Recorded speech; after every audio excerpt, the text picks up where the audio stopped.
It's Monday, friends of the show. Well, it's like the Monday after the CSs. It's the Monday before the WS. But there's like a week before the WS, which is the short way of how I say World Series. But it's World Series week. That's the bottom line. I am Fred Slow, alongside me, Van Nunley, and our absolute best friend at all professional podcasting, Ryan Lavarnway. Welcome, boys. How are you? It is World Series time, baby. It's morning, boys. 5 days is too long. We should not have to wait. This is longer than the All-Star break. Why are we getting these players out of rhythm and potentially having them not as sharp as they could be? Didn't the MLB just absolutely know that the Astros are going to sweep those loser Yankees and they have 5 days off? What is this all about? Here we go again with the Astros. Starts right out the gate. It is a 5-day break until the World Series, which is interesting to me because we could have this thing wrapped up by November. But Ryan, you don't know this. On our other program, Van and I, for years, did the Sober October push. We did the partner with a local health facility. We take the month off from drinkins. We take it off from recreational drinkins, professional drinkins, recovery drinkins, get back to normal drinkins. I'm trying to name all the drinkins. Hair of the dog drinkins. Yes, yeah. And then not a single shower beer all month. No, not one.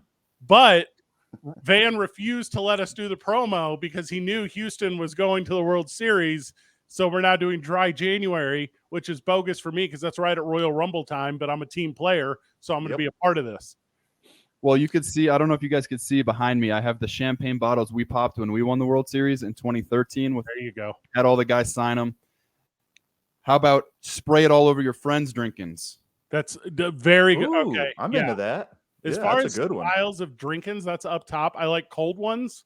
I like warm ones. Mm-hmm. I like day old ones. I like next ones. There's pour it out for the homies drinkins. Oh, that's a good ones. That's a good ones. Even though we did not do Sober October, I promise you there is no whiskey or Irish cream in here right now. So 100% fact. Banger of a weekend as far as baseball went, starting with the ALCS last night, boys.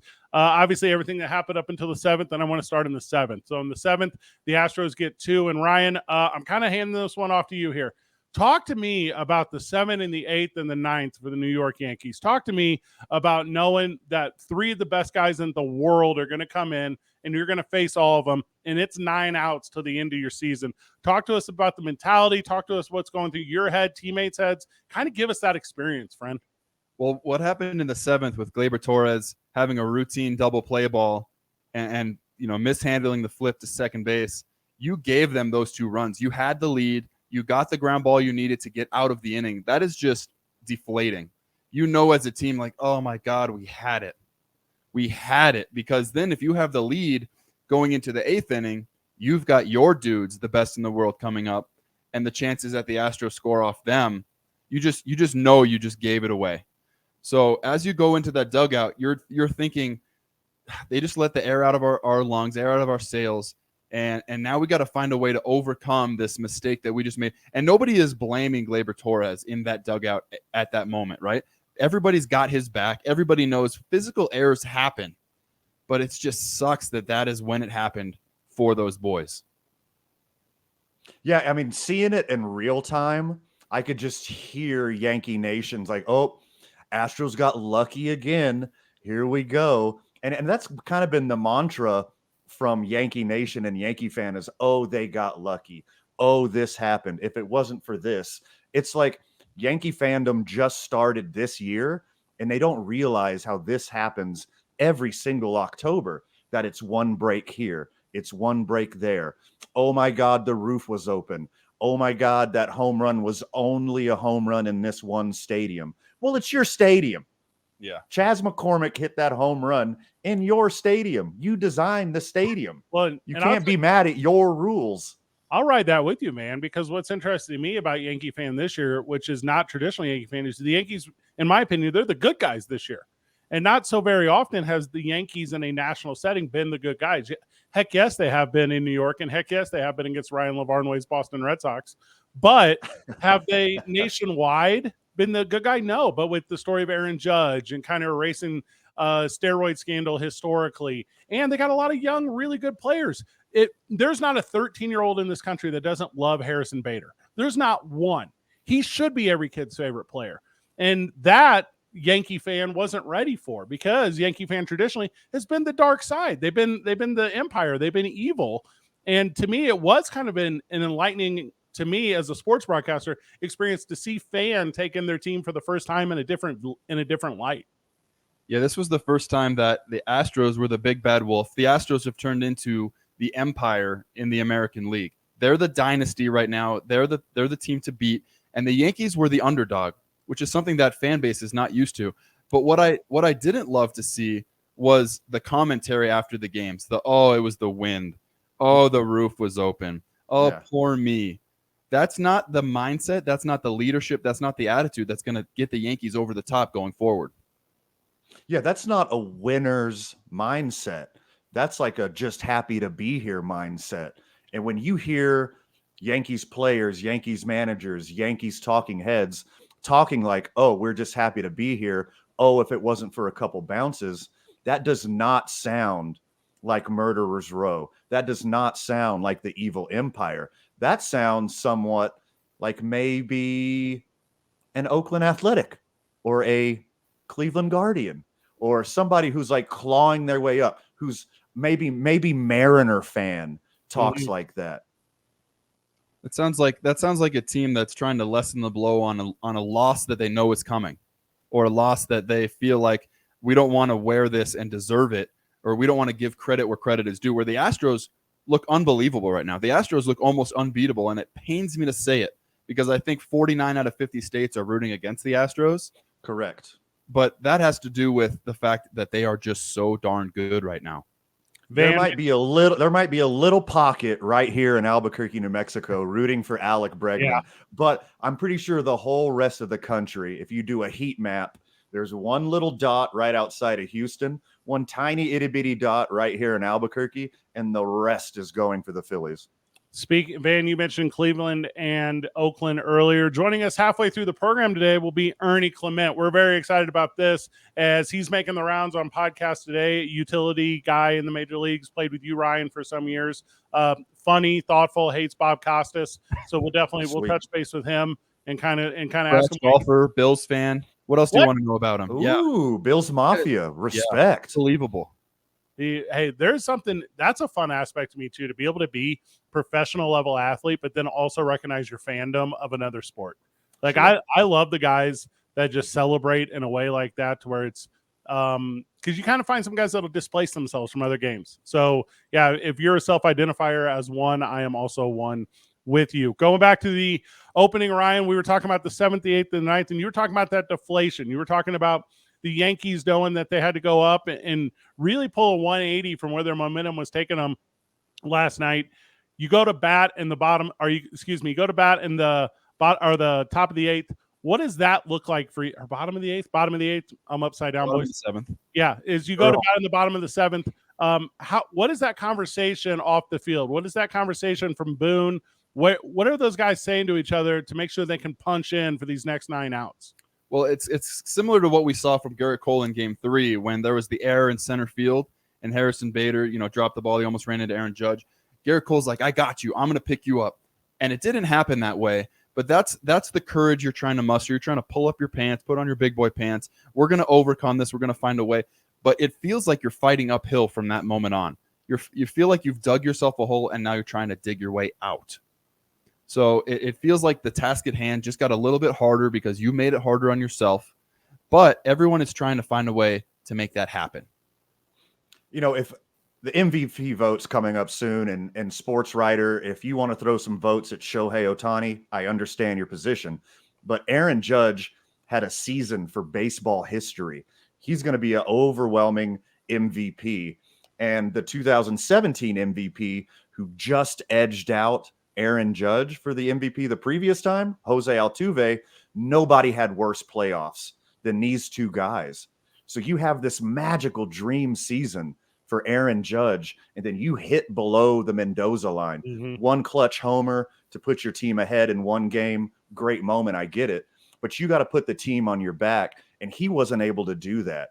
You had your errors, you had your miscues, You had your wind blowing one way. I get it. The ball doesn't bounce your way all the time, but you got to put your team on your back. And Aaron Judge wasn't able to do that for the New York Yankees. Well, I think that what people forget to realize about the playoffs is it's still baseball, and baseball still goes in bits and spurts. It's still a roller coaster. You're hot, you're cold. How many times have you seen a guy have an unbelievable spring training? For instance, a couple years ago, one of my buddies with the Pirates, Kevin Newman, broke the record for the highest batting average in the Grapefruit League. He hit like 700. Pretty good. He's due to go in a slump, right? Sure. That's just the way baseball works. You're hot, then you're cold. So then the first 2 months of the season, everybody's like, oh, what happened to Kevin Newman? Why is he slumping? It's just baseball. And Aaron Judge just broke the home run record. He was hot. He was under so much pressure and so much under the microscope that he went cold. I don't think it's a matter of he couldn't step up to the plate during the playoffs because he's done well in the playoffs before. I think it's just he was hot and then he got cold at the wrong time.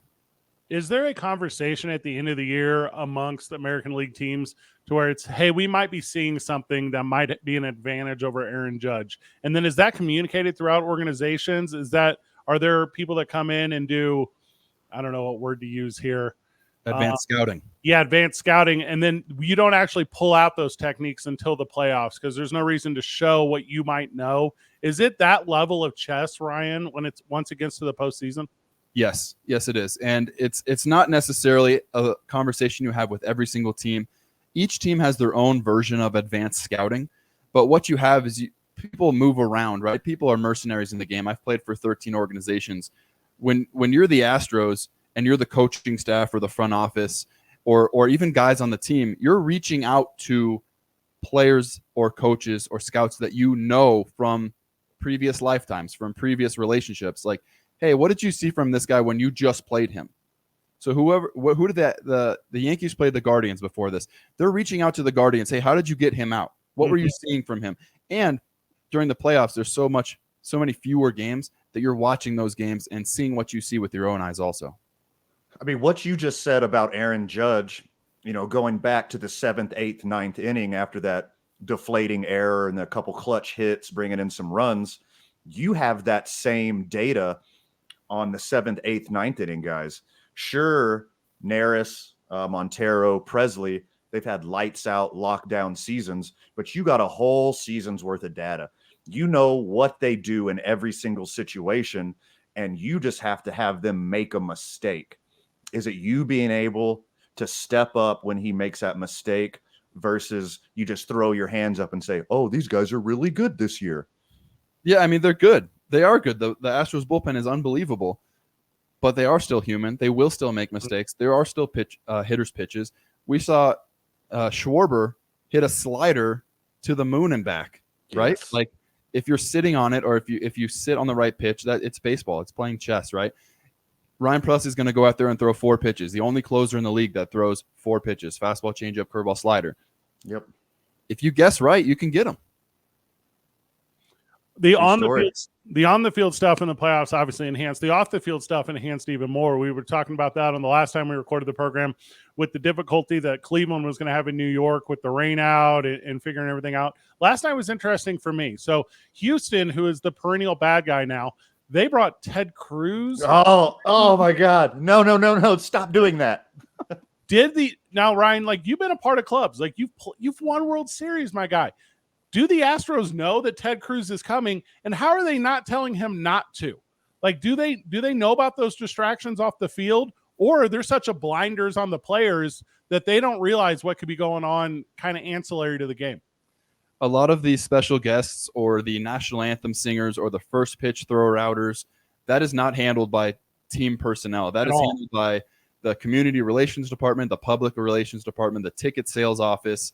That is kind of an unrelated part of the organization. I remember with the Red Sox do such a good job of creating ceremony before every single game. And during the World Series and the playoffs, they had these unbelievable national anthem singers come out. But like every day they showed up, we didn't know who was coming. It's just, oh, that's cool. We got our job to do. We're focused on the game. They had a perfect opportunity instead of Ted Cruz to put, let's say, Mattress Mac there. And if you don't know Mattress Mac, he's an amazing dude in Houston. Like when, oh my God, I'm going blank. When the mega church guy wouldn't take in Joel Hurricane- Osteen. Joel Osteen, thank you. When the mega church guy, Joel Osteen, wouldn't take in people affected by the hurricane, Mattress Mac opened up every single one of his stores.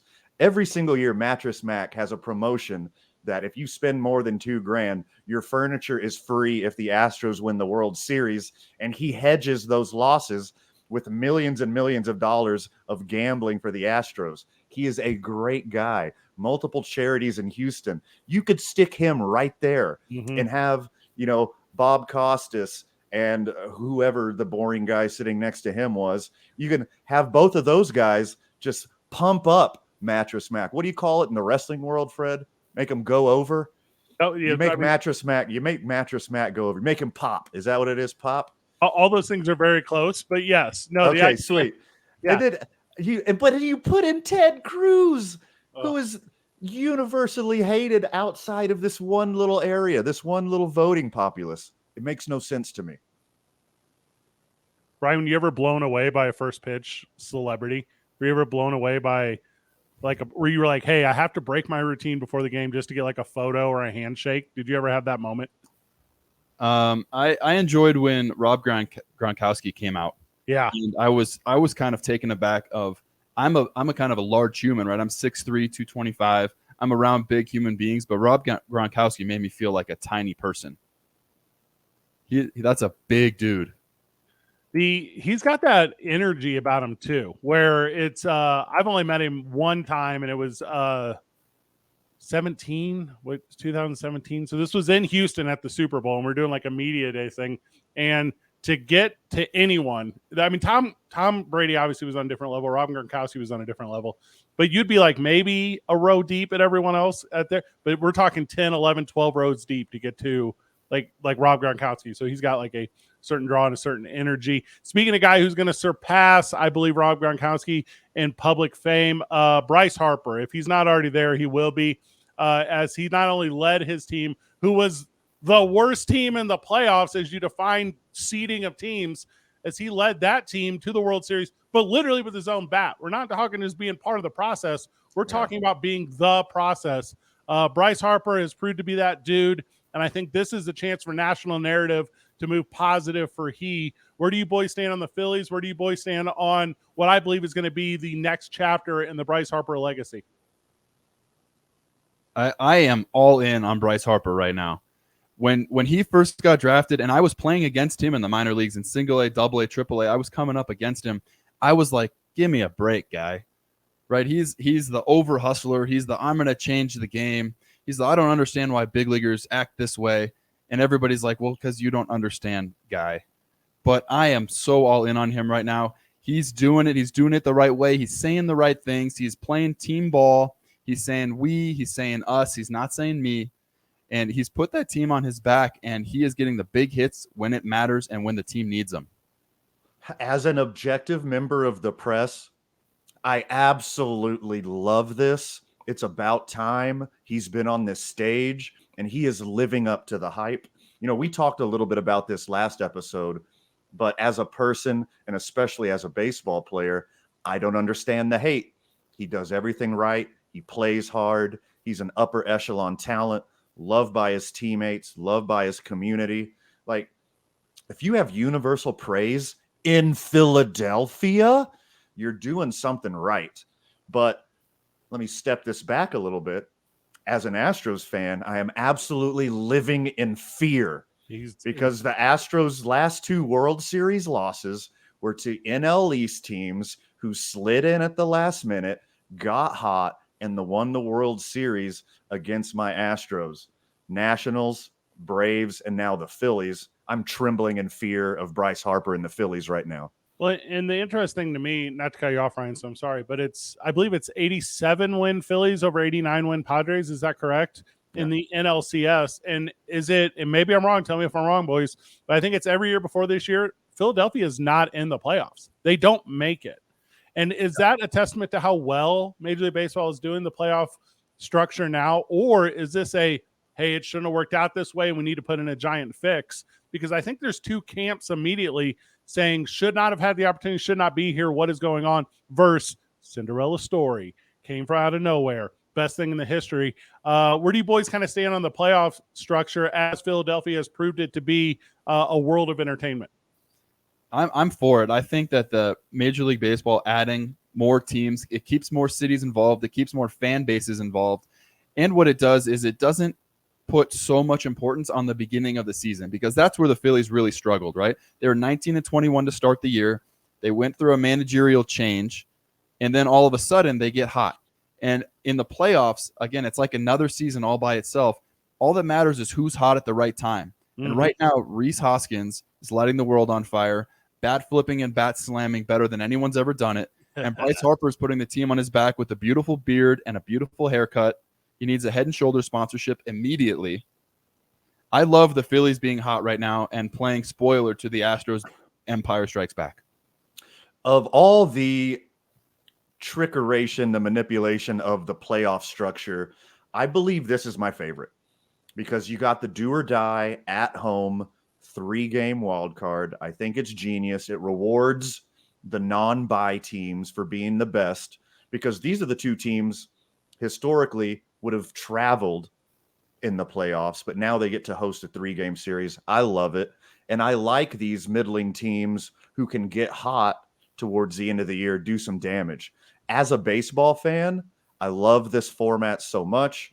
If I was the MLB and I saw that there's 2 New York teams that are gone, the beloved Braves that are gone, Los Angeles that's gone, and I'm looking at Philly and Houston as 2 very passionate fan bases, but not nationwide draws, I'm like, not too crazy about this. But as a baseball fan, it's beautiful, because you could see a team like the Phillies who almost missed the friggin' playoffs by a single solitary game. Yeah. There was one point in this season that the Phillies, over their last 50, were 25-25. Over their last 100, were 50-50. Over their last 500, were 250-250. And something clicked during the season, started playing well, snuck in, and now you're seeing this beautiful run by the Phillies. I love it. So that you boys know, you can go to blindbarber.com and you can get the Bryce Harper collection featuring dry shampoo, Bryce Harper beard balm, and Bryce Harper hair clay. All products are an affordable $20 or less. So there you go. Not a paid advertisement. Not a paid advertisement by me, but boys help boys. And the Bryce Harper Blind Barber collection does exist, and it is available to us, Ryan and I, who have very nice hairlines, and then you, Van. I have a beautiful full head of not a single gray hair, and I'm 40. Thank you very much. What do the Padres do next? Do the Padres kind of sit on what they got, try to grow internally? Is there a big move to be made in the offseason? How does the fan base bounce back from this? How do you boys feel about the team in San Diego? San Diego is still a stacked team. I think if they need anything, what they need is somebody that's been there and done that. Doesn't need to be a superstar. Doesn't need to be necessarily a leader on the team, but it needs to be somebody that's been there and won a World Series, because you still have that stacked roster. You still have the great starting pitching. Maybe you need back of the bullpen a little bit, but what you really need is somebody to not panic when the going gets tough, and somebody that knows their way through the playoff season.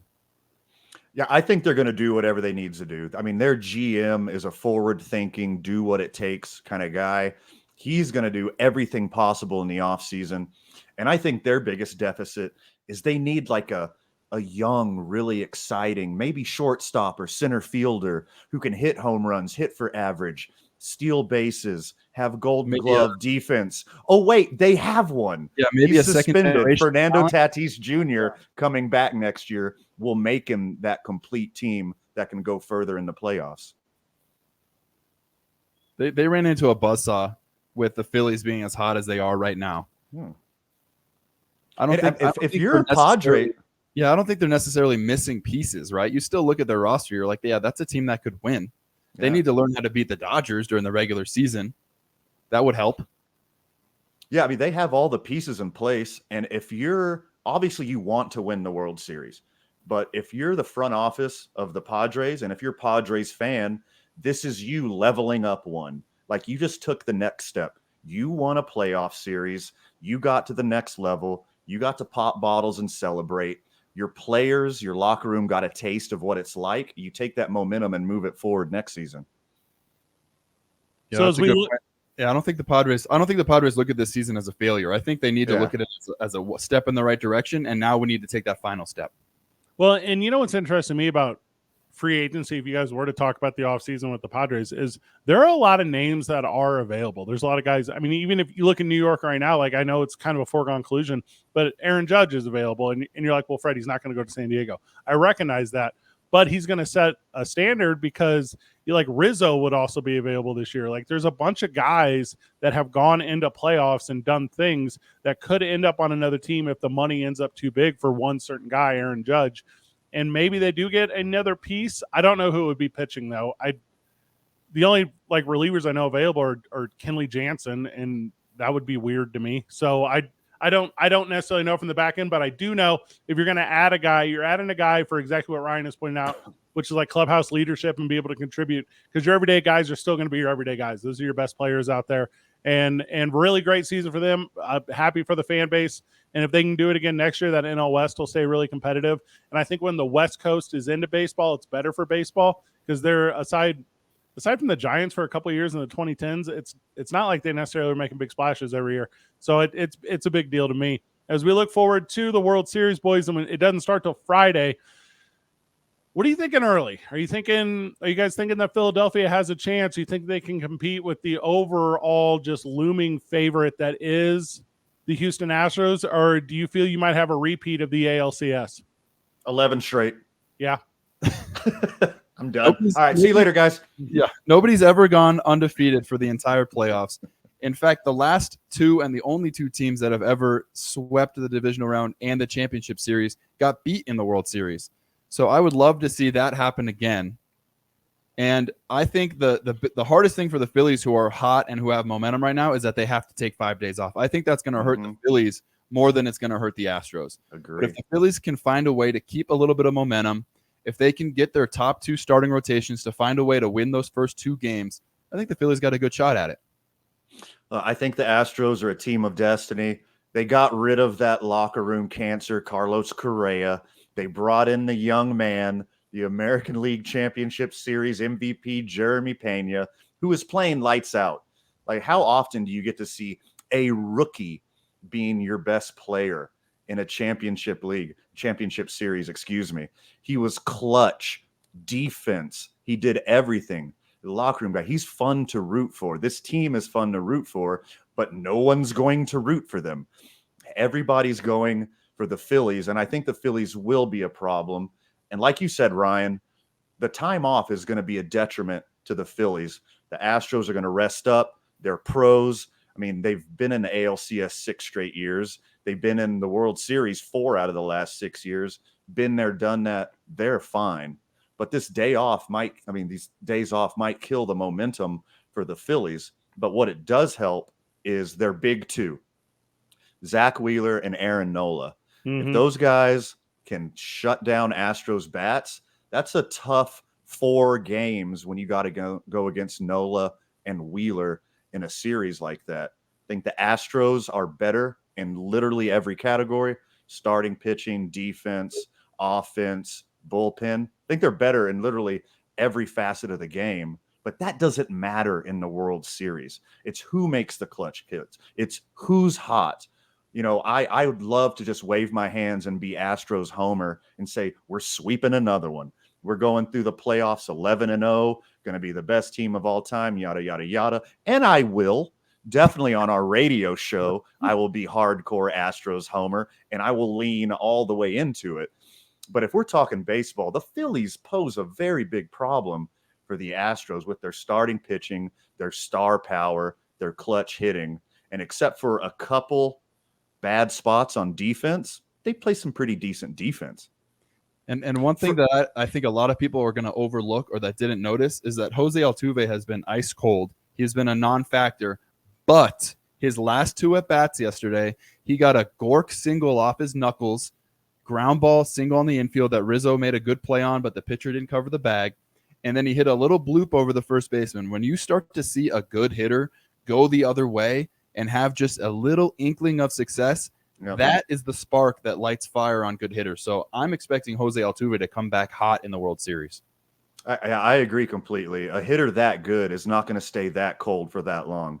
0 for 25, 1 for 29. Like, that does not happen. That is career worst streak for Altuve. He's not going to play like that the whole playoffs.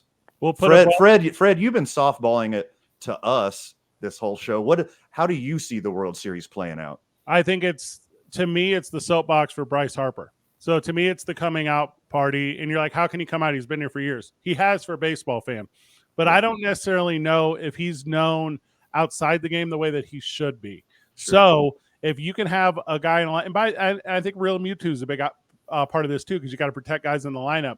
But if Philadelphia can get not just like the expectation of Bryce Harper, but the big explosive play, the home runs to go ahead late in games and win games. And for Fox or whoever's doing the world, it is Fox. For Fox to be able to put a camera on his face and get the nation kind of pulling for him and rooting for him, to me, it's that stage for Bryce Harper as he's here and he's going to do it.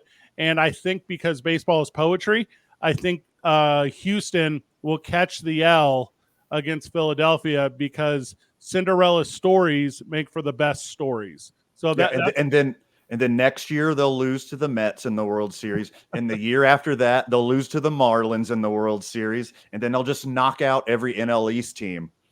Love everything about that. Sweet.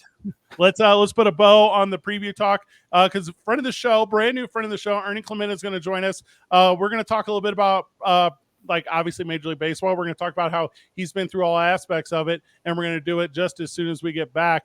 Thank you, everyone who has been tuned in, and thank you for those who will continue to tune in. This is Going Oppo with Ryan LeVarn, Ray Flitzow, and Van Nunley.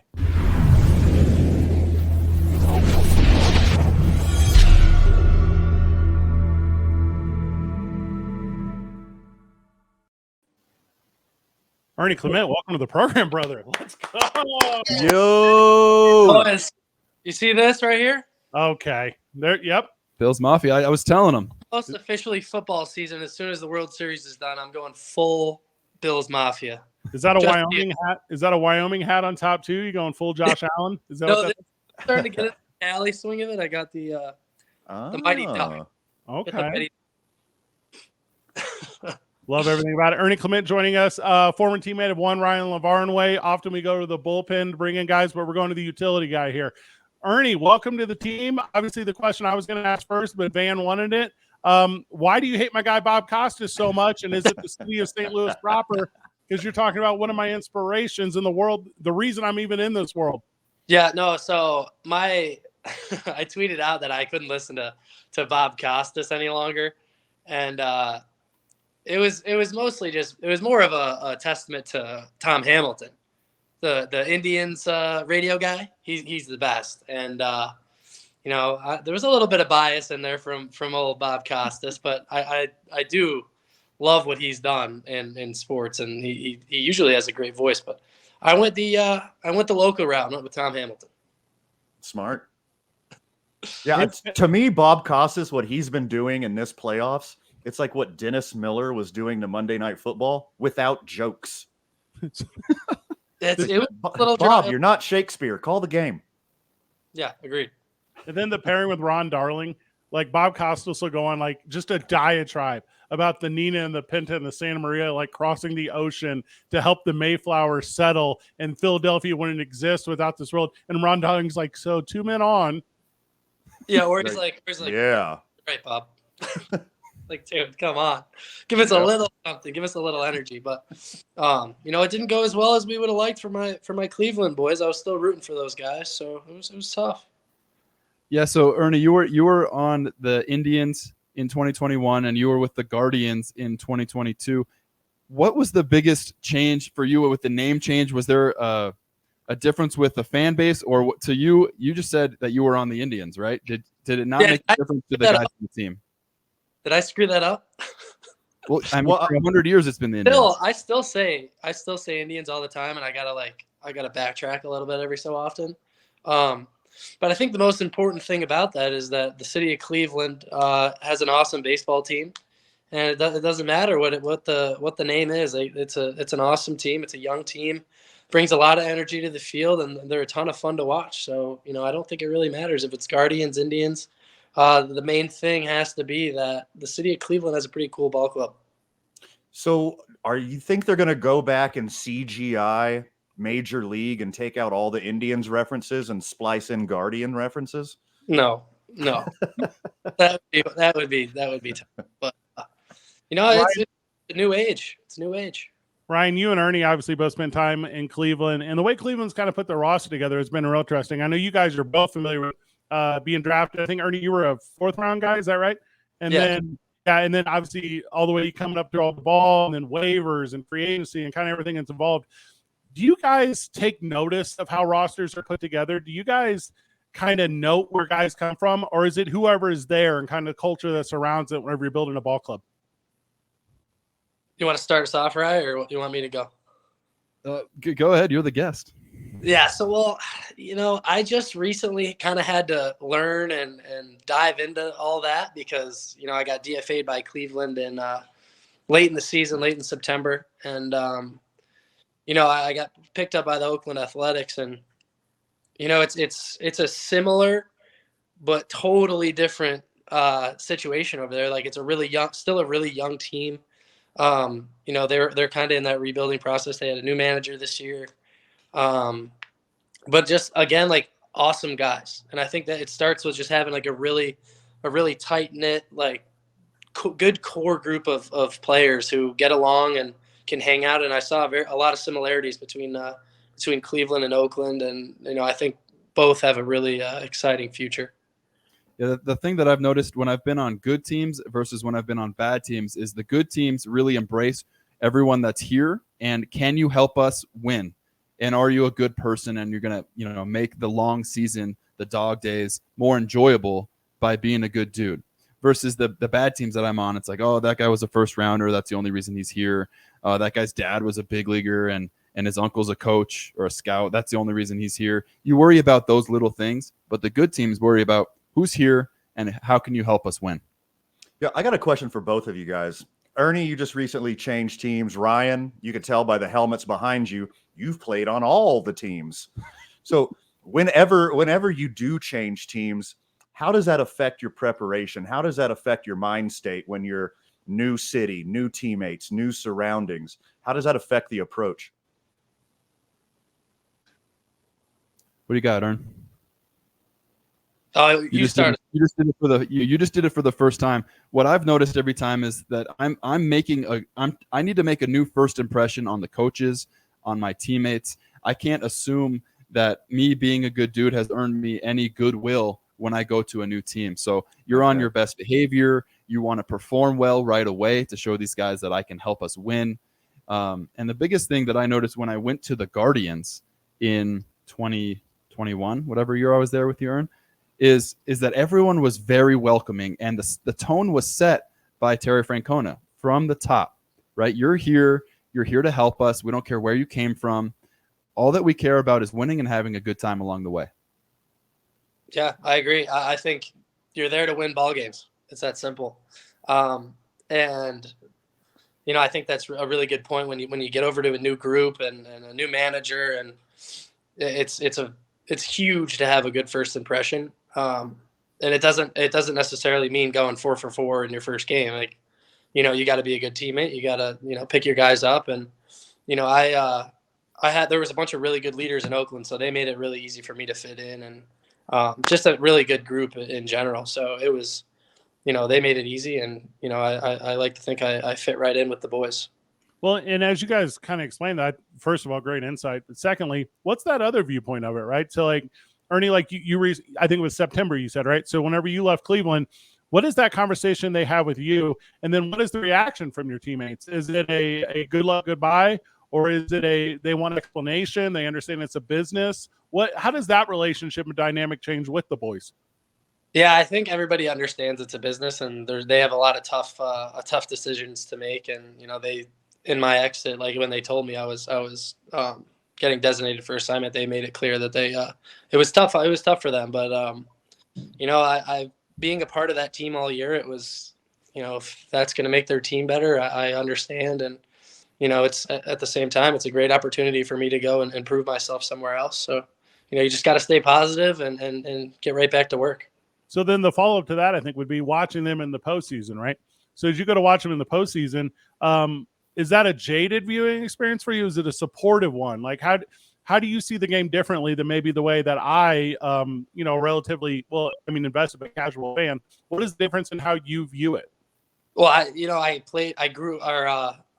came up with a lot of those guys in the system, and I got to watch Oscar Gonzalez, who I played with pretty much at every level, have unbelievable postseason, and the clutch hits were incredible. And I got to see him grow, and I got to see him go 0 for 30 with 30 strikeouts in the minor leagues, and now he's hitting walk-off homers and walk-off singles, and it's incredible because he's worked his tail off, and it's just not just him, but like so many of those guys, and it would be foolish of me not to be supportive of them, because they've always been supportive of me, and they've been awesome teammates along the way. So to watch them grow and have some success in the postseason, I had a blast watching. Is there also like an inspirational aspect of seeing the guys you came up with competing in the playoffs, and not only competing but playing really well? Like, the season just ended, you might want a couple weeks off, with the friends and the fam. When you see these guys competing in the playoffs, you're like, no, I'm going straight to the cage. I'm going straight to the gym. I agree. That's exactly how I've looked at it. I got right back in the gym. I took a couple of days to go see my parents and hang out with them and kind of, decompress for a week. But we're right back to work. I gotta go get in the cage in about an hour and a half. So, Nice. It's right back to work. Ernie, one of the characters that we saw in the playoffs, maybe on the national scale for the first time, that you and I know very well, is one and only Josh Naylor, the most intense baseball player, the most bright character that we can see. We saw the rock the baby on the home run celebration. Do you have any Josh Naylor stories? And maybe we'll try to get him on the show because him and I message all the time. But do you have a good Josh Naylor story you could share with us? I have some really good Josh Naylor stories. Most of them involve explicit language, so I'm going to try to keep it as clean as possible. But I don't know if you guys remember the home run he hit against the White Sox, the grand slam to take the lead against them. We made like an 8-run comeback in Chicago. Crowd is just like deathly silent as he is just screaming around the bases, every explicit word in the book. And he comes back into the dugout and continues to just yell and scream. And we're like at the point of laughter. Like, it was incredible. Like, we were just dying laughing, because not only did we just come back on their closer, it was just so entertaining. And the next week he hit a walk-off homer, and he runs over to Terry Francona and Terry Francona had a helmet on, because he knew like Josh was going to go nuts, and he goes over and headbutts him. Oh, heck yeah. And I have never laughed so hard in my life. And Naylor claims that he doesn't remember doing it. Because of the head trauma. Yeah. Yeah. It was so funny. Ernie, you play ball a lot of years. Do you notice a lot of those pivot moments in seasons where you can point to and say, hey, because of this occurrence, we found this momentum. Because of this instance, we gelled in a way. And is that one you're talking about, that grand slam in Chicago to shut up everyone in Chicago? Is that one of those moments? And how do you kind of rank those throughout a season? How important are they? Yeah, I'd say that was probably the first one of the season to where we were like, all right, we can hang with anybody. Like, we can beat anybody on any day. I think we were down like 7 runs or something. We put up 8 in the 9th, but I mean, what team does that? So that was pretty sweet. But there was moments like that throughout the entire season. I mean, you can't really pinpoint one, but we just kept doing it and proving people wrong. And that's why it was easy to support those guys after I was gone. It was such a fun season. And, we went through so many up and downs, and it was just super cool. And now that let's pivot to your new team, the Oakland Athletics. Do you have any young, exciting players that we might not have heard about on the national media circuit yet that you can tell us to look out for? Yeah, the first one that comes to mind is Nick Allen, shortstop. I don't know. I'm sure you got. But I don't think the numbers really do it justice. Watching him play the last week and a half or so of the season, I mean, the guy is a wizard on defense, and he's really fun to play next to because I get to play a little bit of third base when I was there, and he's a special baseball player, and I think as he matures and grows a little bit, he's a young kid, so he's still trying to find his way. In the Major League Baseball game because it's a little bit different than the minors. But I could see him really turning it on and having a great career. Van and I are actually a little exposed to him. He played briefly with Las Vegas in the PCL, and we do a lot of stuff with the Isotopes, obviously. So whenever we were up against him, he's kind of all over the scorebook. He was a guy who could go a little bit. So yeah, that's a super good spotlight. Then obviously being with the Athletics now, what does your offseason look like? Is it that's the plan for sure? It's going back to Oakland. You're going to explore some other options. Do you know even yet?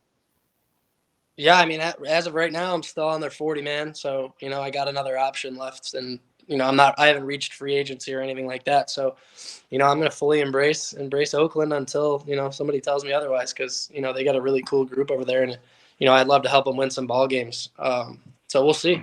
I'm just going to hang out over here in New York until right around spring training and then get out to Arizona.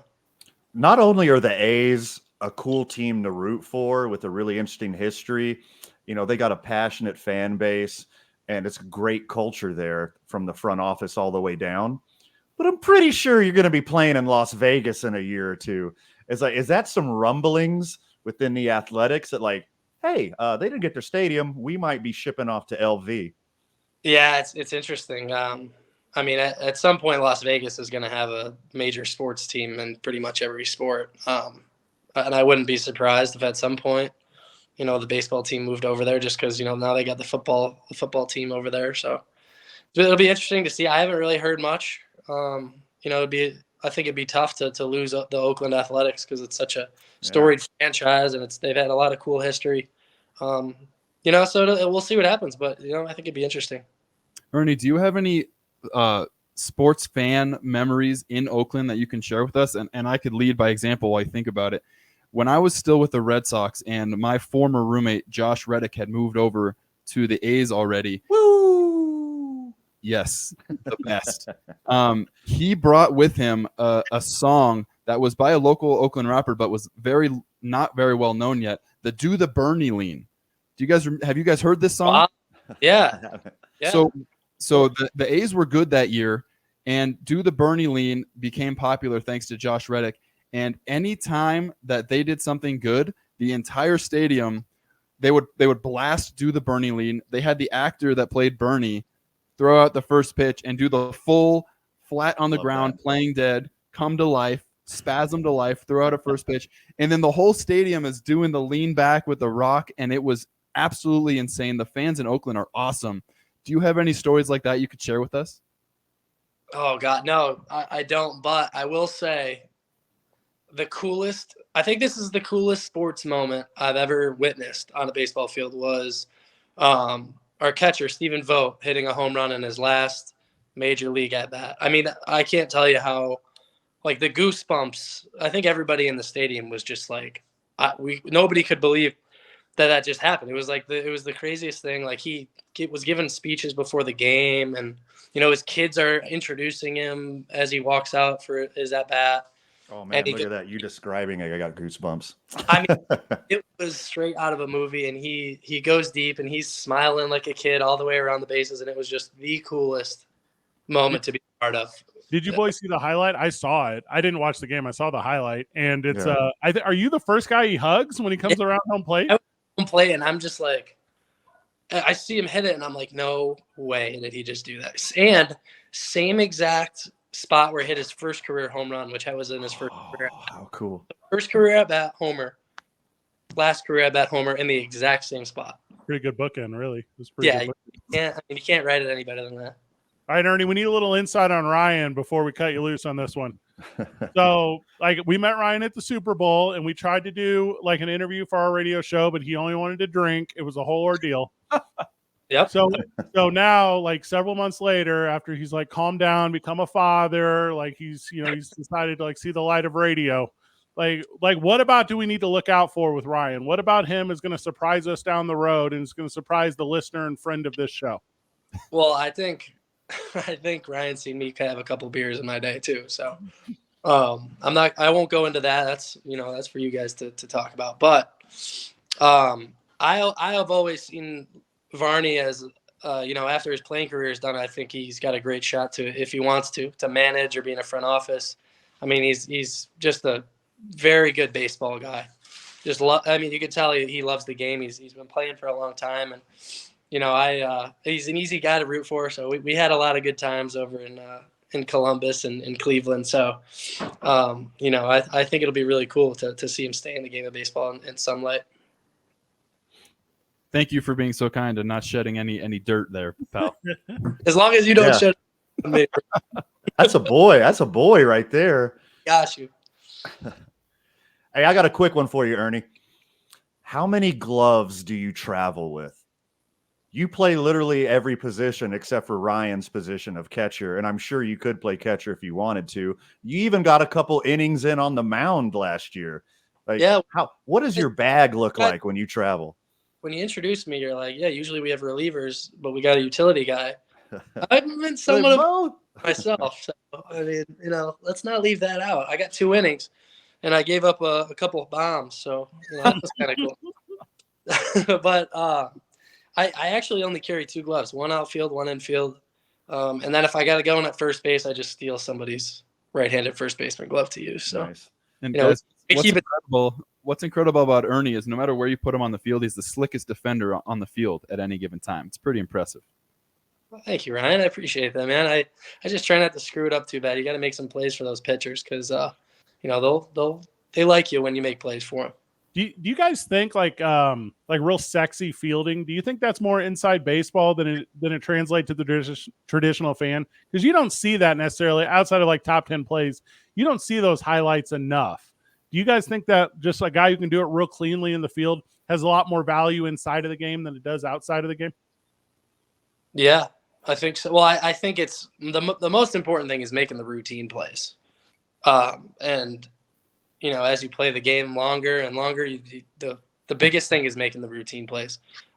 It's those flashy ones are the added bonus usually, especially in the eyes of a manager or, a coach who's thinking about making the lineup. They want the guys who are rock solid and, they show up every day and make the plays for their guys. So, I think that's the most important thing. But the flashy ones they're always fun too. Yeah, you gotta make all the plays so that everyone trusts you. But if you make it look good, bonus points for sure.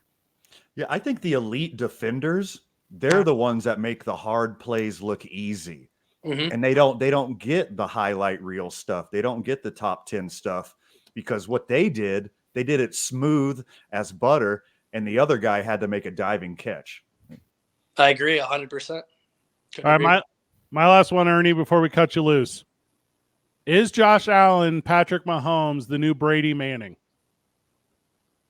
Yeah, but the Josh Allen needs to start winning some Super Bowls.